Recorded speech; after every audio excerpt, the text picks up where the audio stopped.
Antes de começar o vídeo, eu quero dizer que esse vídeo tá lotado de spoilers. Eu ia minimizar alguns, mas decidi que vou deixar todos. Essa rota é praticamente impossível de reduzir os spoilers. Então, se você é curioso, vem comigo. A obra de ReZero, além da história original, possui histórias alternativas, que contam o que aconteceria se o Subaru tomasse escolhas diferentes. Cada história alternativa é criada com base em um pecado capital cometido por ele. Senhoras e senhores, sejam bem-vindos ao Tsugi Haguif, a Rota da Gula. Obviamente, antes de começar a história, eu preciso dar uma base pra vocês, porque como o arco 6 é um arco bem avançado em relação ao anime, eu preciso explicar como tudo chegou a esse ponto. Basicamente, depois do arco 5, em que toda aquela rapaziada luta com os bispos, o Subaru, a Anastácia, a Emília, a Han, a Ren, a Beatrice e o Julius, eles vão pro leste de Lugúnica. O destino deles era a Torre das Pleiades, dentro das vastas dunas de areia de Algria. Eles tinham que chegar na Torre das Pleiades para resolver um monte de problemas que foram causados no arco 5, como o braço preto do Subaru, o Julius com o nome comido e a Anastácia possuída. Fora a Ren, que também tava em coma, né, então seria uma puta ajuda ir pra lá.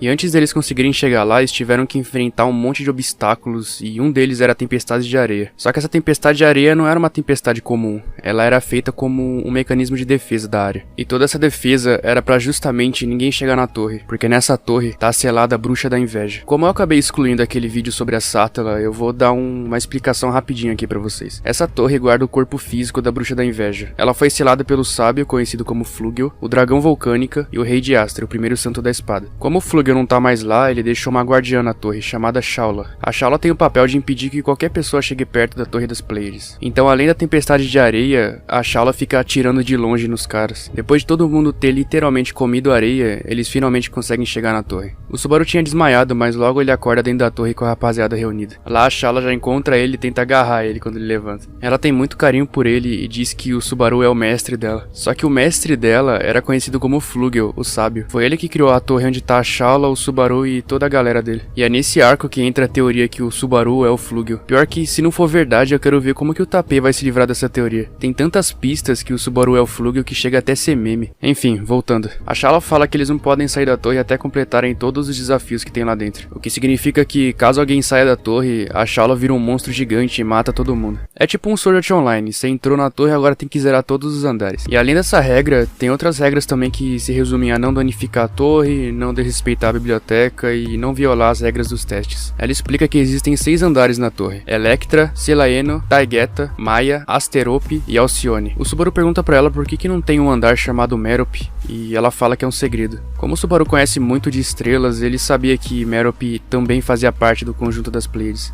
Cada um desses andares são referências a estrelas do grupo chamado Pleiades. O Subaru, junto com toda a rapaziada, era um primeiro desafio que dependia de saber as constelações. E é bem estranho um teste que só o Subaru consegue passar. E pra quem tá curioso, o teste consistia em o Subaru acertar o nome de estrelas nos monólitos que tinha lá. E a resposta certa era justamente a que tinha o nome de Rigel.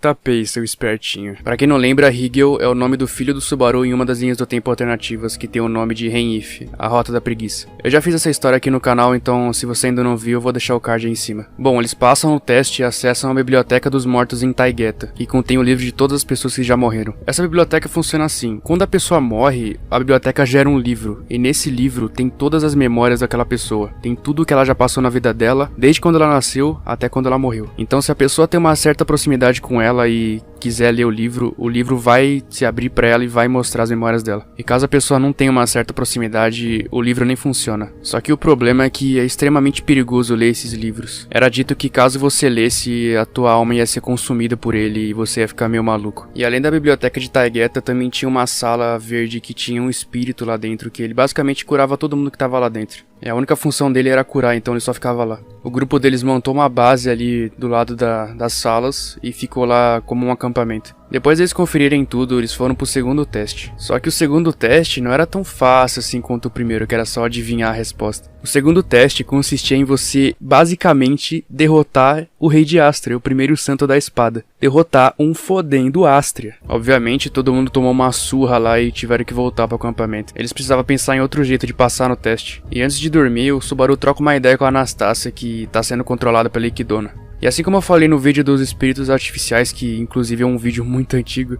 A Equidna possui o corpo da Anastácia e não é a Equidna bruxa, é a Equidna que é um espírito artificial. Esse espírito artificial foi criado com base na alma da Equidna, então ele basicamente tem os mesmos desejos, gostos e modos de falar. Então tecnicamente existem duas Equidnas, uma é a bruxa e a outra é um cachecol em forma de raposa que tá no corpo da Anastácia agora. Bom, eles conversam e tal e o Subaru sai pra dormir. Ele não queria dormir com o pessoal porque ele tava meio mal e ele queria ficar sozinho. Nisso ele deita num lugar afastado de todo mundo. Porém, quando ele acorda no outro dia, ele tá em outro lugar. Ele acorda na sala verde, onde tem aquele espírito lá que cura todo mundo. Mas a questão mais bizarra aqui é que o Subaru acordou sem memória nenhuma. Ele não tem memória nenhuma de lá. Nem das pessoas, nem dos eventos, nem do lugar que ele tava. É como se ele tivesse sido invocado pra Torre do Nada, igual no episódio 1, no meio da rua. E basicamente, a última lembrança que ele tem é da loja de conveniência. Bem-vindos ao plot mais esquisito de ReZero. Nisso acontece uma série de eventos. O Subaru conta que ele não é daquele mundo e falam que ele é além da cascata. Ele tenta fugir da torre e é morto 2 vezes empurrado da escada. Enfim, só dá bosta pra ele. E vocês têm que lembrar que ele não tem memória, então ele tá tipo muito aterrorizado. Nesse intervalo entre os loops ele testa em contar ou não contar sobre a amnésia, só pra ver como os eventos vão se desenrolar. Ele também descobre que o retorno através da morte é uma habilidade e até ele chama de visão do futuro, que é basicamente a mesma coisa. A Sata ela também aparece algumas vezes e tem até o momento que a Patrasche brilha outra vez. Nossa, como eu adoro aquele dragão terrestre, velho. Tem também a morte da Meili pelas mãos do Subaru, que foi sem querer, que inclusive é isso a ponta do if, então eu vou ter que explicar pra vocês também. Teve um loop que o Subaru ele chamou a Meili pra conversar com ele sobre a noite anterior, porque ele não lembrava de nada e ela lembrava de bastante coisa dele. E aí nisso que eles sentam pra conversar um com o outro, o Subaru perde a consciência por alguns segundos. Quando ele acorda de novo, a Meili tava morta no chão, estrangulada. E ele fica em choque porque ele não tinha feito aquilo. Ele nunca ia matar alguém assim do nada. E ele reparou que foi ele mesmo porque o pescoço dela tava sujo com manchas pretas que tinha no braço dele também. E o braço dele tava todo machucado de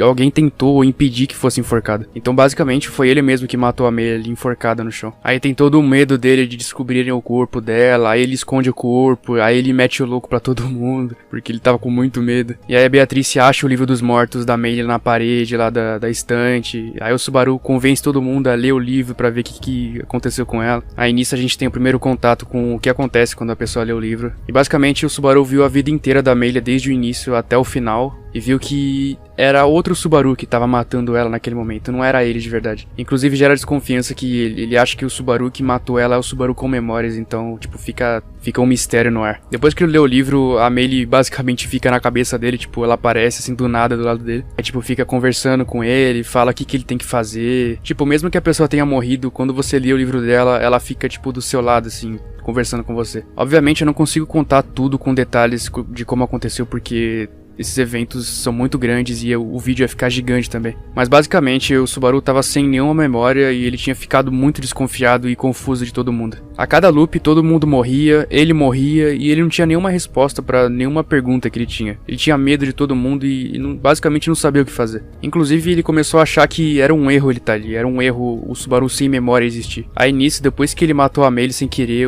e leu o livro dela, ela começou a entrar na cabeça dele e começou a falar com ele sobre matar os outros e acabar logo com a vida de todo mundo pra ler o livro deles. Porque basicamente, se você lê o livro da mente dos outros, você vai saber quem é você de verdade, né? Você vai ter um entendimento maior do que tá acontecendo no mundo. Então ele ficou entre matar o pessoal só pra ler o livro dos mortos de cada um e ver como ele era, ou desistir de tudo e se entregar à escuridão do seu coração. Na rota principal, a Emilia salva ele e convence ele a tentar recuperar as memórias dele na torre de algum jeito. Então, tipo, fica tudo tranquilo. Só que nesse if, ele decide ser persuadido pela Meili que tava na mente dele e acaba executando o plano de matar todo mundo. E esse foi o ponto de divergência. Ele escolheu matar todo mundo só pra ler o que tinha na mente de cada um deles. Ele queria se tornar o Subaru verdadeiro. E é agora que começa o if, tá?